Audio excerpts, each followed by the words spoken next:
তো দেখো বন্ধুরা, উনুন জ্বেলে দিয়েছি, কড়াই চাপিয়ে দিয়েছি। তো আবার একটা রেসিপি নিয়ে তোমাদের সামনে হাজির হয়েছি। তো দেখতে থাকো। তো দেখো ডিম, 4টে ডিম আছে। তো এই দেখো আদা আছে, রসুন আছে, পেঁয়াজ আছে, বুঝেছো? দেখো পেঁয়াজ।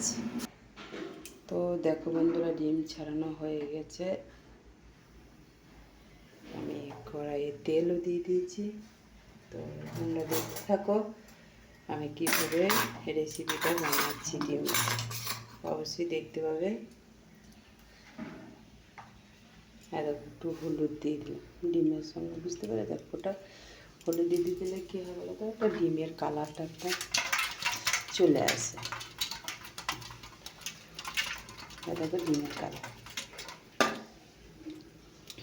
তো আমার এটা হয়ে গেছে। এটা ডিম দিয়ে দিলাম, ভাজ করে তোমরা দেখতে থাকো।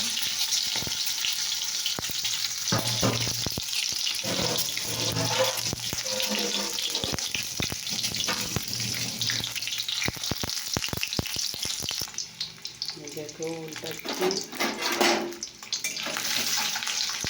দেখতে পাচ্ছি কালার, হালকা কালার চলে এসছে। এই রেসিপিটা তোমরা ঘরে বানিয়ে করতে পারো। তো দেখবে রেসিপিটা বানিয়ে কেমন লাগে।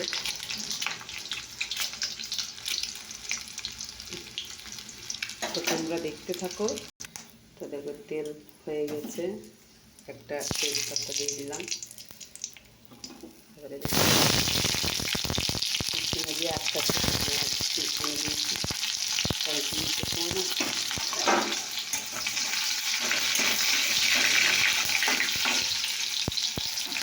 তো এটাকে হতে রয়েছে, তোমরা দেখতে থাকো। তো দেখো বন্ধুরা, পেঁয়াজটা ভাজা হয়ে গেছে, দেখতে পাচ্ছি। দেখো আদা রসুন ঘষা যেটা আছে সেটা দিয়ে দিলাম। এটা কি মশলা।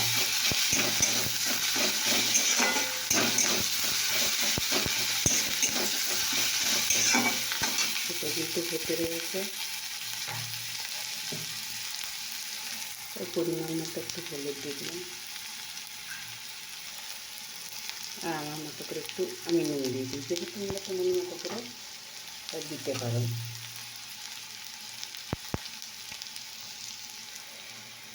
লঙ্কার গুঁড়ো,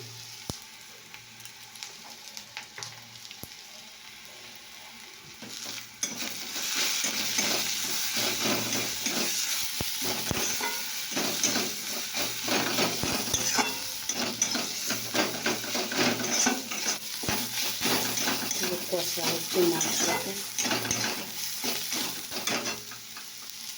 দেখতেই পাচ্ছ। তোমাদের কেমন লাগছে অবশ্যই একটু কমেন্ট করে জানাবে।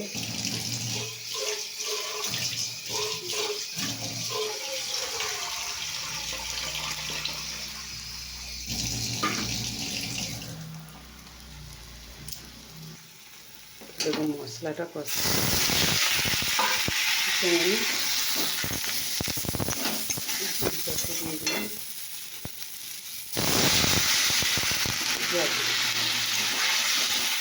আমার হয়ে গেল রেসিপি। একটু ফুটলেই নামিয়ে দেবো আমি, বুঝেছো? এইভাবে তোমরা ঘরে রেসিপি বানিয়ে দেখো কেমন লাগছে। দেখো আমার হয়ে গেছে রেসিপি। এবারে তো দেখো ফুটছে, দেখো